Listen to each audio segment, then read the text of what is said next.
Jennifer is a successful art gallery owner in New York City. 52 years old, she is used to a stable and orderly life. Her days are scheduled to the minute meetings with clients, organizing exhibitions, and managing finances. After losing her husband a few years ago, she devoted herself to her work. The gallery has become her passion and an escape from loneliness. Work is what gives me meaning, she often told her friends. But even in such a busy life, Jennifer felt that she was missing something real and alive. Jennifer values honesty, loyalty, and stability. Her main goal has always been to support her family, maintain her reputation, and create a safe environment for herself and others. However, with the arrival of Adam, she began to wonder if she had become too accustomed to living within the boundaries she had created for herself. Adam is a young artist who is just beginning his career. He is 25 years old and his life is full of impulsiveness and uncertainty. I paint when I feel inspired, and the rest is just shows, he admits when asked about his daily schedule. He lives in a small studio apartment in Brooklyn, where the walls are covered with canvases and the floor with paints. His workspace is both a bedroom and a kitchen. Adam is a risk-taker and is not afraid to try new things. Stability versus chow. Jennifer wakes up at 6 in the morning to make it to yoga and then plans her day to the hour. Adam can work all night and sleep until lunch in the afternoon. His days depend on inspiration, not a schedule. On financial security versus instability, Jennifer has savings, investments, and a clear financial plan for the future. Adam occasionally makes money selling paintings, but often borrows money from friends or lives on credit. Expectations from life, Jennifer seeks peace of mind, and new discoveries. Adam dreams of recognition, experiments, and constant adventures. For Jennifer, it is important how her actions are perceived by her son and friends. She is used to the idea that her actions should be mature and responsible. Adam, on the other hand, does not care about public opinion. He believes that the main thing is to live here and now, to enjoy every moment, and we create art to leave a mark, not to please everyone, he once told Jennifer. Despite their mutual admiration, the contrast between their lives are becoming more and more noticeable. Jennifer, she begins to feel that her daily rhythm is breaking down. She finds it difficult to adapt to Adam's chaotic lifestyle. Adam feels that his freedom is beginning to be limited by Jennifer's expectations. These differences create tension, but at the same time they also fuel their connection. The relationship between Jennifer and Adam began to change. What at first seemed like passion and inspiration began to turn into chaos and uncertainty. Jennifer noticed that Adam was disappearing more and more often. At first it was a few hours, then whole nights.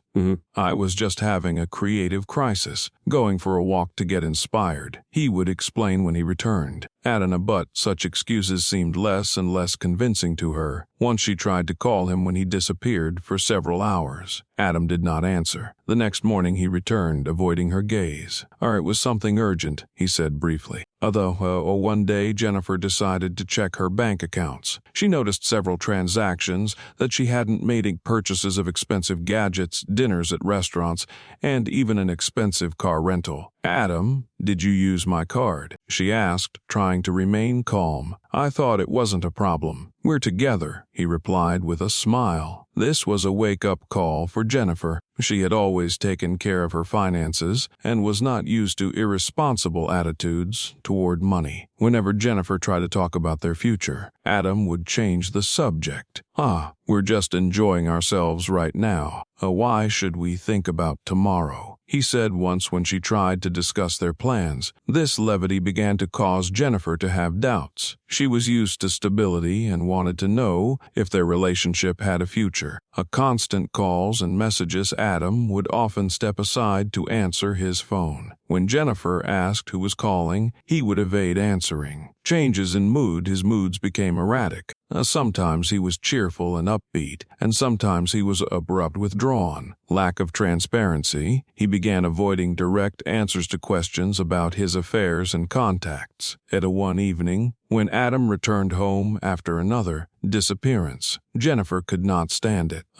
We can't live like this. I don't know what's going on in your life. You're avoiding talking to me and spending my money. Adam, what is going on? She asked. Adam looked surprised, even hurt. Don't you trust me? We're a couple. Does it matter where I go? These words haunted her. For the first time, she began to seriously doubt whether their relationship was real. Jennifer has always been proud of her children, 28-year-old Kelly, who worked as a lawyer, and 30-year-old Michael, a successful entrepreneur.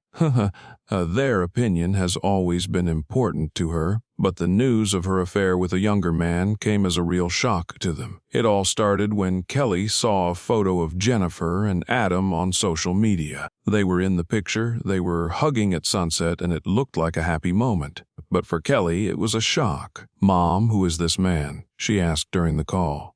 This is Adam. We're dating," Jennifer replied, trying to sound confident. Kelly was stunned. "Mom, he's barely in his 20s. That's not normal." Jennifer decided to call the kids together to explain.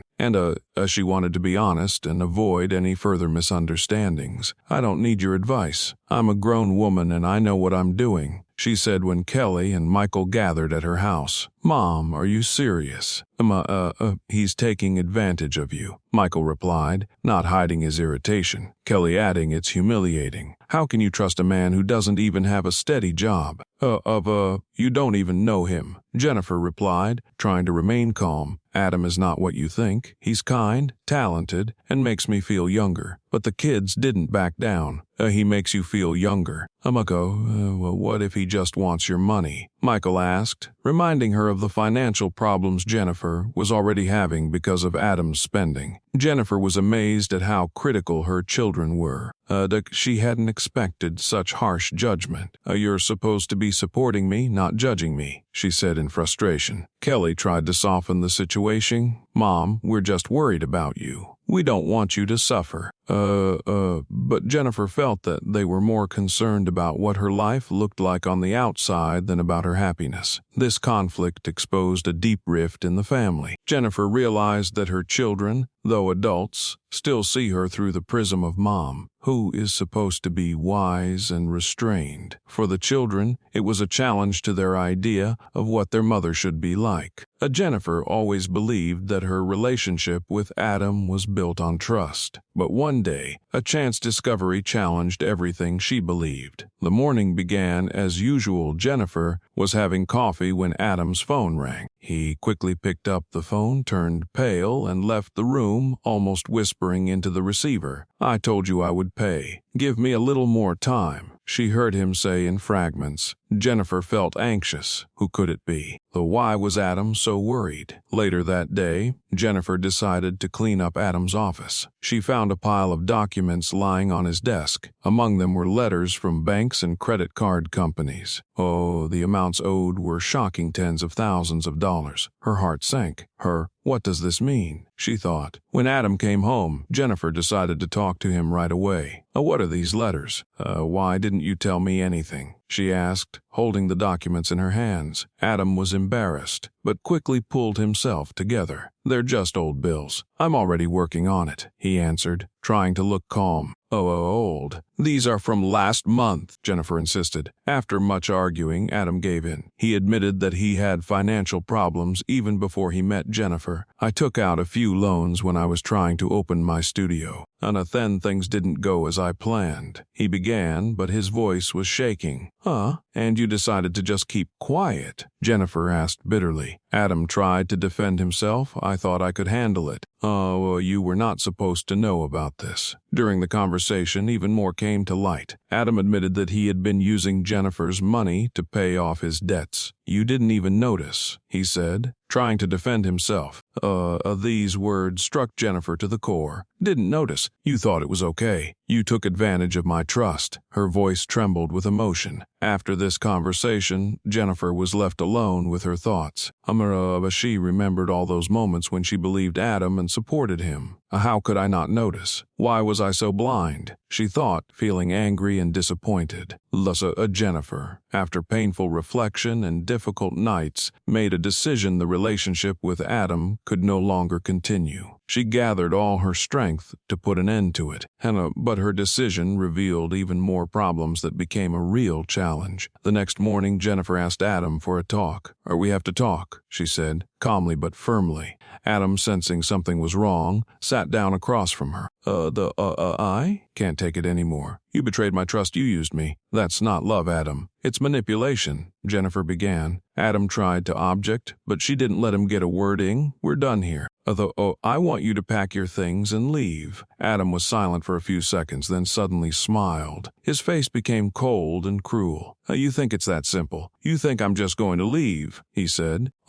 Jennifer was surprised but remained calm. "What do you mean?" she asked. "You have secrets of your own, Jennifer, and if you throw me out, I won't keep quiet," Adam said, looking her straight in the eye. Jennifer turned pale. Adam was hinting at her long history which she had always kept secret. A few years ago, after her husband's death, Jennifer found herself in financial trouble and accepted a dubious offer from an acquaintance. This story is long in the past, but if it were to be exposed now, it could ruin her reputation among friends, family, and even the community. "You wouldn't dare," she said, trying to sound confident.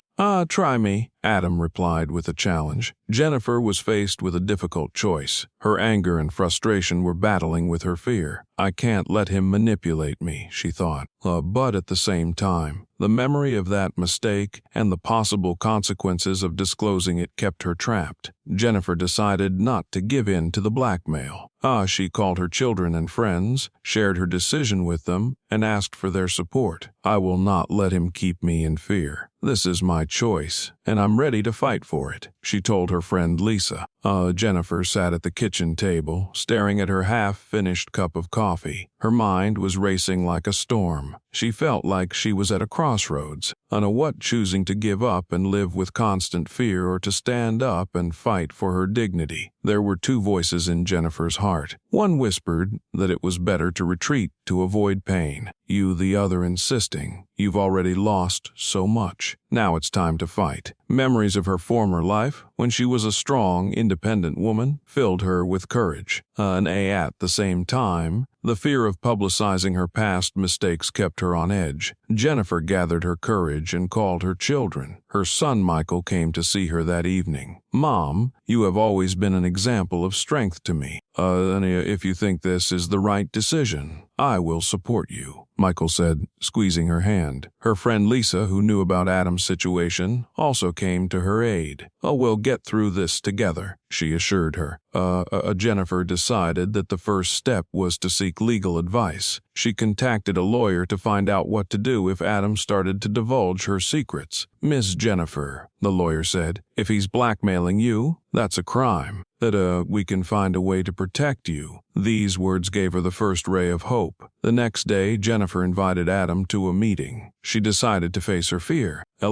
"You can't intimidate me," she said firmly. "If you try to hurt me or my family, I will go to court." Adam tried to smile, but his confidence was shaken. "Jennifer, you don't know who you're dealing with," he said. "Maybe I don't," she replied, "but I'm not afraid anymore." After that meeting, Jennifer realized that she had made the right choice. Her fear had given way to confidence. My life is just beginning, and I'm not going to let him ruin it," she told herself. Jennifer stood by her living room window, looking at the evening sky. The silence around her was deceptive. Inside, her thoughts were like a river looking for a way out among the rocks. She knew it was time to act and choose a path that would determine her future. Jennifer did what no one expected, not even her closest friends and family.